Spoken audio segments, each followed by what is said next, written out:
Hola, muy buenas tardes amigos. Estamos en tiempo de entrevista, estamos en tiempo de las aventuras de la espada. Y hoy contamos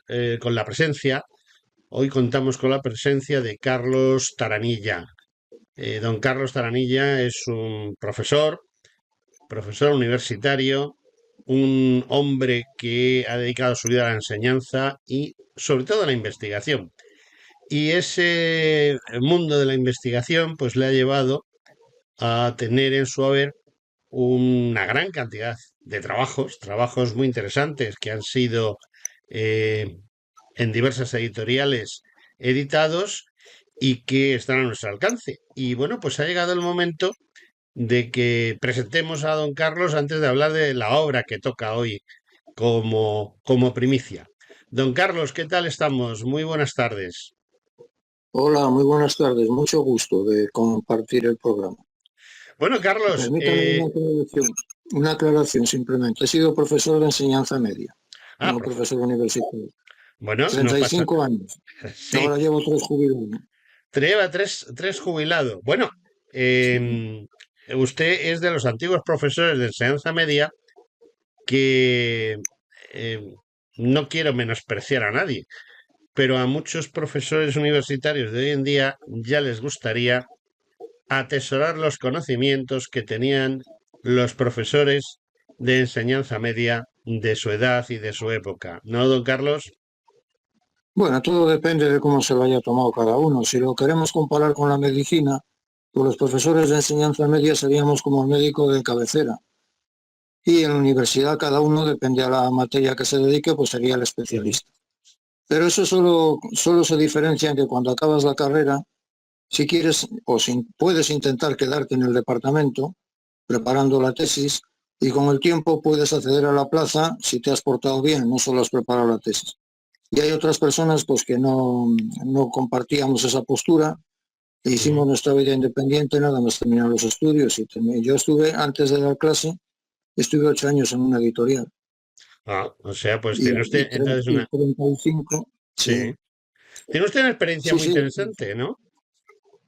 Pues sí, también fue una experiencia interesante porque yo ya era realizador artístico, entonces Ujú, estaba a cargo de lo que hoy día se puede entender por diagramador o maquetador y ujú. es un trabajo bonito. Bonito e interesante, claro, porque llevaba la sección de arte de la editorial y entonces pues es un trabajo pues para mí, que soy licenciado en Historia del Arte, pues un trabajo muy idóneo perfectamente. Bueno, Carlos, por lo que veo, entonces, para usted la pasión no es solo la enseñanza o el conocimiento, sino también el arte como tal. Deduzco, pues, que usted con un pincel o con un lapicero en la mano hace cosas muy interesantes, ¿no? No, yo creo que eso es un error general. Una cosa es gustar y otra ser practicante. Yo no practico el arte, únicamente el estudio y el análisis. Lo estudia y lo analiza. Pero Y no puedo- por eso sí. quizás se ha metido usted en este jardín, porque digamos es un poco jardín, el analizar, tengo yo aquí los códigos secretos de la pintura y no creo que sea nada fácil meterse en ese tema de tratar de averiguar qué nos querían transmitir los autores de los dibujos o de las pinturas, los frescos. Sí. No creo que sea Bueno, nada fácil ese tema, ¿no? bueno, no me he metido solo, sino que ha colaborado conmigo otro autor, Ujú. entonces hemos repartido los contenidos y digamos que para mí ha sido mi forma de interpretar el arte. Yo lo entiendo, una obra de arte es como un mensaje, pero en imágenes en lugar de texto. Y entonces los artistas, cuando elaboran una obra, no solo intentan plasmar la belleza, etcétera, sino dejar un mensaje con su creación. Ese es el mensaje que tenemos que interpretar. Si es el dicho ese bíblico de una imagen vale más que 1000 palabras, pues tenemos que interpretar, porque ellos, cuando elaboraban una obra, querían expresar un contenido. Ese es el contenido que buscamos en estos libros. Vamos a ver, yo he visto que quizá usted abarca toda la historia del arte o toda la historia del arte que conocemos y bueno, empieza, por lo menos cuando yo he abierto la propaganda, digamos, la síntesis de su trabajo, empieza usted a hablar de la propia prehistoria. Eh, Sí.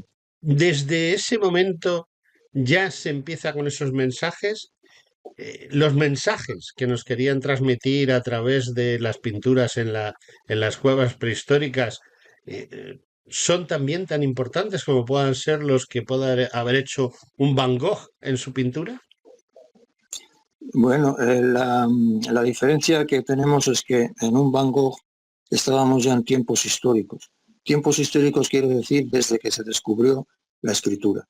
Ujú. Pero en la prehistoria estamos todavía por eso se llama así, antes de la escritura. Entonces nada dejaron escrito, no hay ningún testimonio, porque Van Gogh escribió muchas cartas a su hermano Theo y se explicó muchas veces en ellas su postura, sus obras, pero en la prehistoria no tenemos ninguna explicación, tenemos que interpretarlo. Entonces nos tenemos que guiar por los restos únicamente. Los restos son que las pinturas estaban siempre en los interiores de las cuevas. Las cuevas eran su hábitat, pero también su vivienda, pero también podían ser su santuario. Entonces, esas imágenes, ¿qué función tenían? Hay muchas teorías y lo que hacemos es plantearlas todas para que cada cual pues, pueda escoger la que le parezca más apropiada o se quede con todas a la vez, porque es el gran misterio, ya que aquella gente, como decimos, no dejó nada escrito.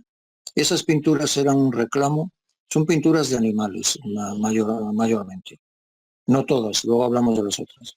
Las pinturas de animales eran un reclamo para la caza, para ellos eran ídolos, teniendo en cuenta que les proporcionaban la subsistencia.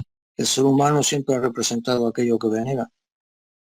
Eran simplemente un pasatiempo en las largas días, jornadas, noches en el interior de la cueva. Eran un motivo decorativo para adornar aquellas paredes lúgubres. Ujú. Pues parece que la opinión más extendida que hay es que tenía un carácter mágico, ¿no? Digamos, para favorecer la caza. Representar mucho un animal era que fuera más fácil de conseguirlo. Pero hay otras opiniones. Hay especialistas que lo enfocan desde el punto de vista sexual. Porque, claro, digamos que estas personas, pues estos seres, ¿no?, prehistóricos estaban entusiasmados pues, por la reproducción de la especie. Morían individuos, miembros del grupo, pero se regeneraban otra vez. Entonces, tenía un sentido mágico de la fertilidad, puede ser. De hecho, ya digo que hay especialistas que interpretan en la gran cueva de Altamira, interpretan los bisontes como símbolos femeninos, ya que están todos en grupo. Y en una esquina, en el gran panel, ponemos un grabado en el libro, hay dos, tres caballos. Eso sería la simbología masculina. Digamos que serían como las hembras a disposición de los machos. En otras ocasiones el simbolismo sexual es evidente, porque hay una sala, en concreto en la cueva de Tito Bustillo, que se conoce como Sala de las Vulvas. Entonces ahí estaban representando el aparato reproductor femenino. Otros símbolos que hay, los símbolos abstractos, ya decimos que no son todos animales, pues también se han querido interpretar de esa manera. Les hay a base de puntos tectiformes, similares a un árbol, arboriformes, campaniformes. Todos ellos se llaman ideomorfos porque son la forma de una idea. Pero ya digo que tiene que ser el especialista o el observador de hoy día quien se quede con una versión de eso, porque como no dejaron textos, no escribieron nada, pues nosotros Ujú. tenemos que interpretar. Carlos, don Carlos, su libro abarca una época que es todas las épocas, es decir, empezamos por la prehistoria y saltamos precisamente a un momento de la historia que es quizá ese principio, como pueda ser el fértil creciente, como pueda ser Egipto, donde ya sí tenemos la escritura, bien la escritura cuneiforme del fértil creciente, bien los jeroglíficos egipcios. eh, Esos jeroglíficos, esa escritura cuneiforme, ha ayudado a comprender mejor las estructuras, digamos estructuras, porque no siempre son pinturas, pueden ser otro tipo de cosas, algo tan raro y que la gente comprende tampoco como el llamado estandarte de Ur, que es también es un elemento artístico. Hay una gran diferencia en la interpretación de eso, de esa prehistoria, de lo que son los primeros tiempos históricos. Bueno, digamos que los primeros tiempos históricos, en general, lo que pretendían era hacer una crónica con imágenes de los sucesos de su reino. Por ejemplo, el estandarte de Ur, que es una pieza de arte decorativo, arte suntuarias y decorativo, está Ujú. hecho en lapislázuli, pues son dos caras, en una es el testimonio de la victoria y en otra el testimonio están celebrando en uno la batalla y en otro la guerra, en otro la paz, la victoria. Entonces, digamos que en época histórica son siempre una crónica visual de sucesos del momento. En otros casos, cuando es pintura religiosa, pues están también representando a los ídolos. Digamos que existen esos dos campos. Los jeroglíficos egipcios, pues en general cantan alabanzas al poder, al faraón, que era el sumo sacerdote, poder religioso y poder político.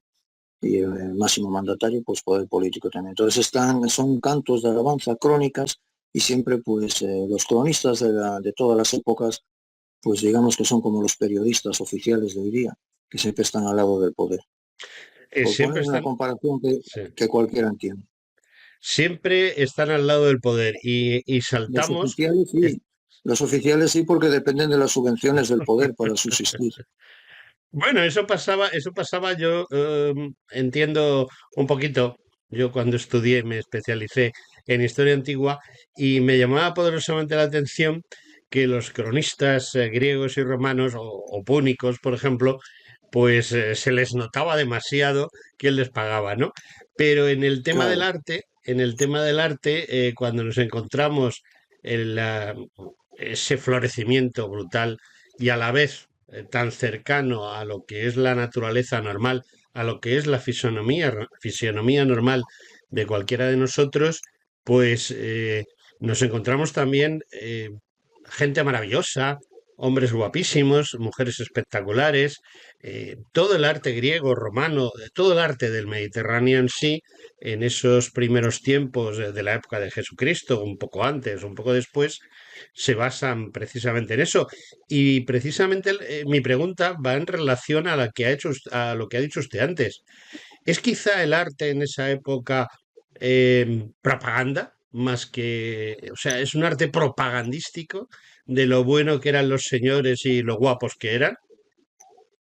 bueno, en cierta parte sí, digamos que el arte oficialista sí era así, pero en esa época y en todas, por eso se habla de los artistas malditos, Ujú. aquellos que no eran admitidos ya por acercarnos más a nosotros a las exposiciones oficiales y tenían pues que vivir al margen, porque no casaban con el poder, no comulgaban con las ideas, pero eso es una constante en la historia y eso lo hemos sufrido y lo seguimos sufriendo en los tiempos actuales. Sí. Quien comulga con el poder y quien no comulga.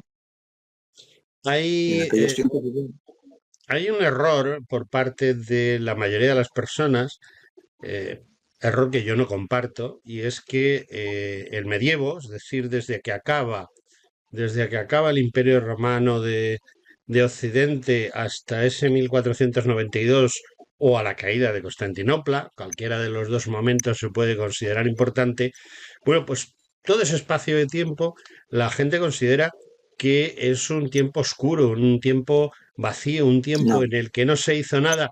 Sin embargo, yo creo que ahí hay un gravísimo error y precisamente usted me lo va a aclarar, o sea, si no le es mucha molestia. ¿Por qué razón estamos equivocados y qué en realidad pasó con el arte que creo que es espectacular, el arte medieval? Bueno, eso sí es un tópico pero no, es erróneo, ¿no? Durante la Edad Media siguió prosperando el conocimiento. De hecho, se estaban traduciendo en los monasterios a Platón, a Aristóteles y a los filósofos de la antigüedad. El arte siguió evolucionando. Y cuando se habla de oscurantismo medieval se generaliza mucho, porque no se puede mantener a partir de la plena Edad Media. La plena Edad Media son los siglos X y XI. A partir del XII, que comienza la época bajo medieval, hay un renacimiento de las ciudades, las universidades, la burguesía comercial.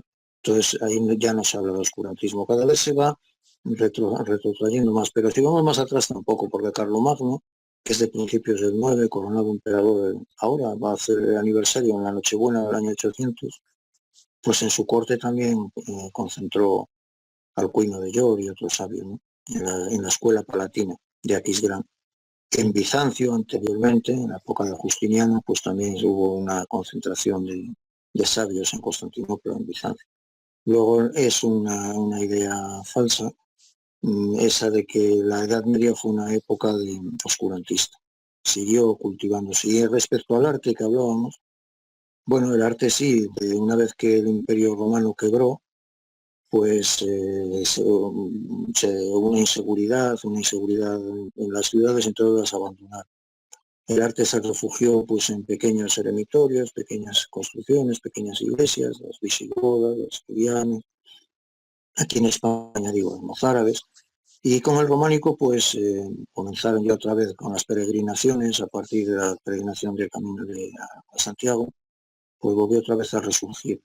Y claro, ahí hubo una evolución, desde los primeros templos románicos, o desde el mismo arte románico, que es un arte oscuro, porque las paredes de las iglesias las hacen gruesas para que puedan soportar las bóvedas de cañón, hasta que llegó el gótico, que ya prescinde de las paredes porque los soportes van sobre los pilares y a través de los arbotantes a los contrafuertes, etcétera. Por eso se abren ventanales y vidrieras. Pues entonces ahí ya digamos que hubo una revolución técnica en el arte, en ese sentido. Y las figuras, en la plástica sería pintura, escultura, artes figurativas, pues también sufrieron una evolución. Se fue perdiendo aquel arte conceptual del románico.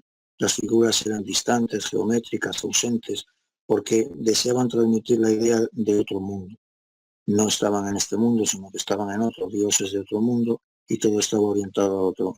Y ya a partir del gótico, pues el naturalismo se impone. Ya las figuras pues empiezan a recobrar, porque el arte siempre comienza por una fase expresionista, que es cuando deforma la realidad, y luego va ascendiendo hacia el naturalismo o clasicismo, que digamos que sería la perfección, la armonía, el equilibrio. Luego se va desvirtuando en la fase manierista, que es cuando intentan hacer pues eso, virtuosismo los artistas, ¿no? Mueven las figuras, las desequilibran, y luego terminan en la fase barroca, que ya sería ya pues buscar lo pasional, lo exagerado, lo dramático, para volver otra vez al principio. Y esa es la rueda del arte. Bueno, su libro, en compañía de otro, pues nos habla de símbolos, nos habla de mensajes ocultos. Eh, ¿Se utilizan más o menos los mismos elementos para esos símbolos y esos mensajes en tiempos como el románico, en tiempos como el gótico? Por supuesto, tiene que cambiar para el Renacimiento, pero em, ¿hay tanta variación como varían precisamente los estilos? Bueno, digamos que en esa época del románico gótico es arte cristiano exclusivamente. Entonces la simbología, la iconografía, tengo aquí en la editorial Almuzara, que es la misma de este libro, tengo Mm. otras dos publicaciones, uno sobre iconografía románica, sale ahora, acaba de salir la segunda edición, y otro sobre iconografía gótica, que salió este año, se publicó en primavera. Entonces la iconografía es fundamentalmente religiosa, aunque también hay una iconografía profana. Y cuando llegamos ya al Renacimiento es cuando despierta, por ahí viene el término, renacer, vuelve a renacer el mundo clásico y entonces entra en juego también la antigüedad. Y por eso la iconografía pues va variando, luego no pueden ser los mismos códigos. Y además es que existe una evolución científica y entonces los artistas pues van tendiendo también a abrirse paso en ese campo científico, ¿no? Quiero decir, antes de las disecciones anatómicas estaban prohibidas, porque el cuerpo es templo del Espíritu Santo. Entonces, a partir, creo que la primera facultad de medicina en España fue la de Valladolid, y creo que fue hacia el siglo, no me acuerdo ahora, fue el centenario en el 2010, y coincidió que estuve por allí. Bueno, no me acuerdo si fue en el siglo XV o cuando cuando se empezó a recuperar el tema. Entonces algunos artistas como estos famosos del Renacimiento intentaban reclamar, o sea, protestar y en sus cuadros reclamar pues, el estudio del cuerpo humano. Hay un cuadro de Botticelli, que es el de la primavera, ese famoso, ¿no? y parece que en el trasfondo, en el fondo, en la arboleda se abren dos huecos que tienen el dibujo de los dos pulmones. En la Capilla Sixtina, el dibujo de la figura de Dios creando a Adán, pues se asemeja mucho a un encéfalo. ¿Qué son esos mensajes ocultos que dejaban los artistas para reclamar el estudio del cuerpo humano? Bueno, pues es una posibilidad. El hecho es que para diseccionar cadáveres tenían que ir a buscarlos a los depósitos de aquellos o condenados a muerte o que no reclamaba nadie, como hizo Caravaggio para pintar la muerte de la Virgen, que trajo a su estudio el cadáver de una prostituta que había muerto recientemente ahogada en el Tíber. Luego sí que los artistas fueron variando. Eso es impensable en la Edad Media. Hay una cosa que a mí me llama mucho la atención y que pienso que también ha influido en esto de los mensajes. Y es que precisamente hasta el inicio del Renacimiento, la mayoría de los artistas no son desconocidos. Es decir, el artista tenía una obra, esa obra se reflejaba, como usted bien ha dicho, en el cristianismo, en las catedrales, en las iglesias, en los monasterios, pero no sabemos su nombre, el nombre Sí. de la persona que ha hecho ese trabajo en la mayoría de las ocasiones. En algunas sí, pero en la mayoría no. Sin embargo, el Renacimiento nos trae algo muy importante y es que siempre o casi siempre, en la mayoría de las ocasiones, sí conocemos quién ha hecho esa obra y eso también puede ayudar a comprender el mensaje o incluso a calificar el mensaje dentro de un esquema concreto. Bueno, es que el Renacimiento es la época del individualismo, como lo había sido el helenismo en Grecia, o en la Grecia clásica. Entonces, por eso se conoce el nombre de los artistas. Ya el artista ya no es un artesano.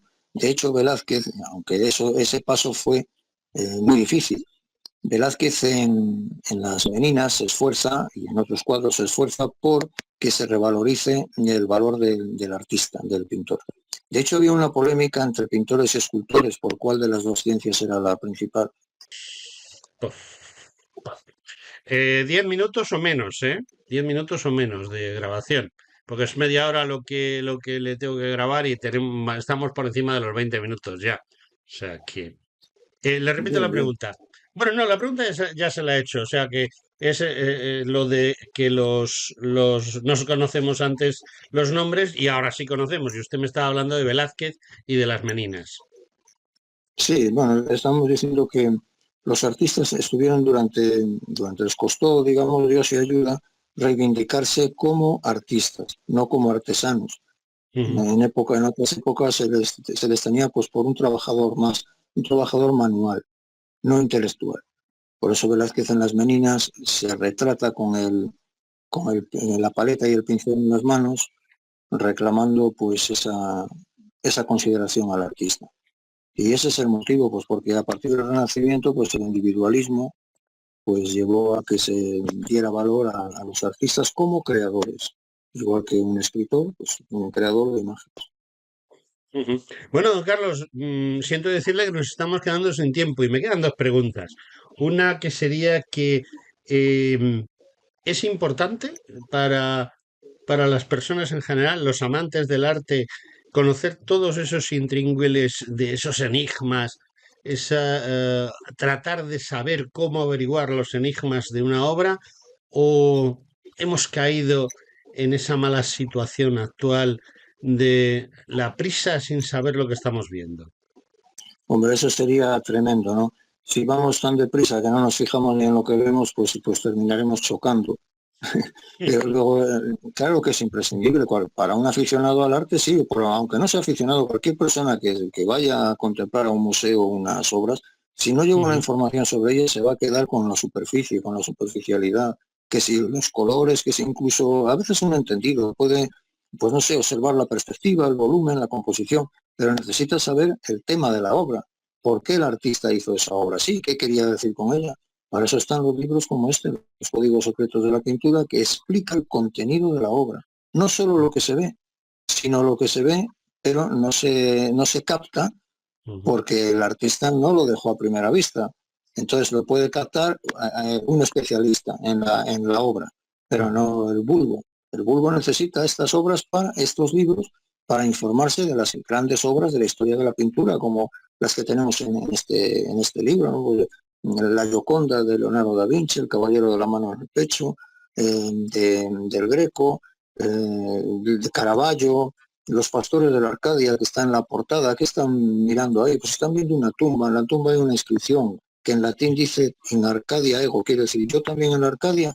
Bueno, sobre eso han filosofado estetas y filósofos y la joven de la perla. Bueno, las obras principales, ¿no? Antes decíamos la prehistoria, Van Gogh, Goya, Ujú. artistas que nos han dejado obras capitales y pues cualquiera que quiera acercarse a esas obras y comprenderlas necesita un libro que se lo explique, que es normal eso. Bueno, don Carlos, me gustaría que en dos palabras ya sé que es imposible, pero en breve espacio de tiempo me resumiese por qué yo, cuando paso frente a la vitrina de una librería y veo allí su libro, tengo la necesidad imperiosa de entrar y comprarlo. Bueno, eso para empezar tiene que ser aficionado a este tipo de libros. Si su afición es, por ejemplo, pues se me ocurre a mí ahora, pues la poesía, pues desde luego que no sé si tendrá la necesidad imperiosa, podría tener la curiosidad, que es suficiente, porque la curiosidad es la que ha hecho progresar el mundo. Pues con este libro, esté seguro, quien se detenga en él, que va a tener una información completa de las obras principales de la historia de la pintura, desde la prehistoria hasta hoy día. Ujú. Bueno, la verdad es que en la entrevista hemos tocado sobre todo la prehistoria y la historia más antigua. Precisamente lo he hecho con el motivo de buscar el que la gente diga, bueno, y de lo más actual, ¿qué nos quiere decir? Pues compre usted el libro. Esa es mi respuesta. Bueno, sí, claro, sí. Bueno, también hemos hablado de Velázquez, que aunque no sea de hoy día, pues está más cerca, ¿no? Está Hemos más hablado de cerca, sí. Goya. Goya todavía es más cerca que Velázquez. Ujú, Y que, bueno, ya digo, tenemos hasta el momento actual. ujú. Pero claro, siempre mencionamos esto porque son los clásicos de la historia del arte. Muy No bien. los exclusivos, pero sí los clásicos. Don Carlos, quiero agradecerle enormemente que haya dedicado estos minutos a mi programa Con y mucho gusto. le voy a utilizar una palabra muy castellana, aunque creo que usted es leonés, pero vamos, entre Castilla y León nos llevamos bien. Le emplazo, le emplazo a Me volver a mi parece bien. programa. Bueno, pues no hay, vamos, yo con mucho gusto. No es que no haya inconvenientes, encantado de volver a pasar este rato conversando de arte. Creo que tenemos muchas cosas en común y muchas cosas de las que hablar. Y como la mayoría de mis oyentes desde hace ya cerca de 10 años, pues si me siguen aguantando será porque tienen también algo en común con usted y conmigo. Es una buena prueba, es así. Bueno, querido amigo, don Carlos Muy Taranilla, bien. muchas gracias y hasta una próxima sesión. Cuando deseen. Buenas